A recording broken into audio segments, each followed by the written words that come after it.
Hi there, this is Tana Schaller, and the topic is integrating the shadow. So, in a previous video, I'm talking about what the shadow is and how it shows up and why it's important to integrate the shadow for the sake of your health and your relationships. So, let's see how the shadow arises. So let's say you're a child, you're 2 years old, and somebody snatched the teddy bear away from you, and you're really, really angry, and you're waving your fists in the air, and you're stomping your feet, and you're screaming you want your teddy bear again, and you're being told that you're very, very bad child, bad boy or bad girl, and stop the temper tantrum, and the anger doesn't behave you and it's not appropriate, so you stop that and you decide that you are not a bad boy, you're not a bad girl, because it's really not an easy place to be if your entire life depends on your adults to be a bad boy or a bad girl. You need to be a good boy or a good girl to have mom and dads or the adults love and care and support. So you decide that you're a good boy or a good girl and you're not angry. So now you distance yourself from the anger. Anger is not available to you in first person perspective. I am not angry.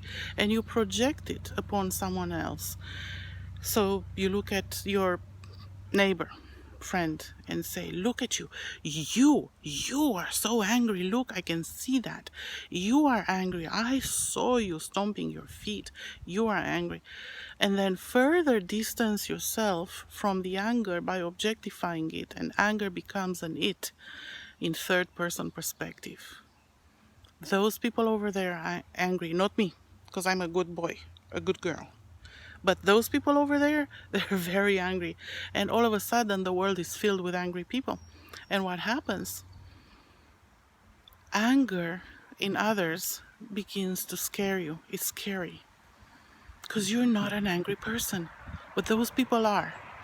And the distance between the subject and the object allows for anger, for fear, and resentment to step in.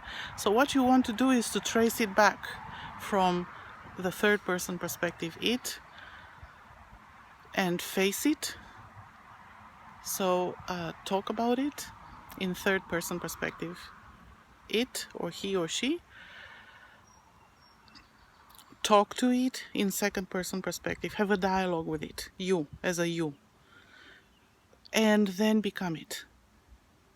I am angry. So you take it back, you own it back, and you become it.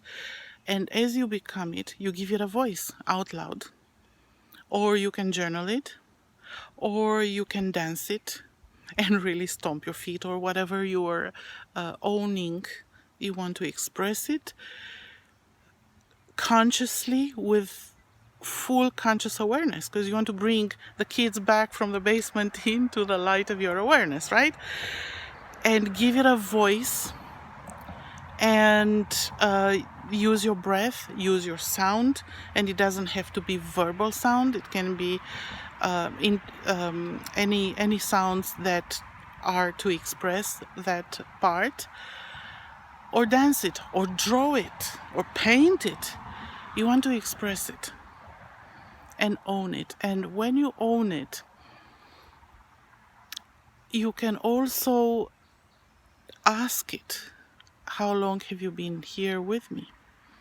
And where are you coming from? And you might find that that voice that you've disowned may have been an internalized introjection from someone else, doesn't even belong to you. And you can trace it back by asking yourself, well, where did this person get this voice from? And find out that it's been a long lineage of suffering. And it's easier to step back and to disidentify with it when you realize it's not personal as any human suffering. No, human suffering is not personal. It's a human condition. And so with these steps, you become more integrated.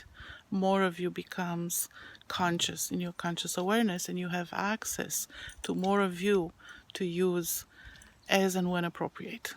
So, good luck, success, and talk to you later. Have a great day.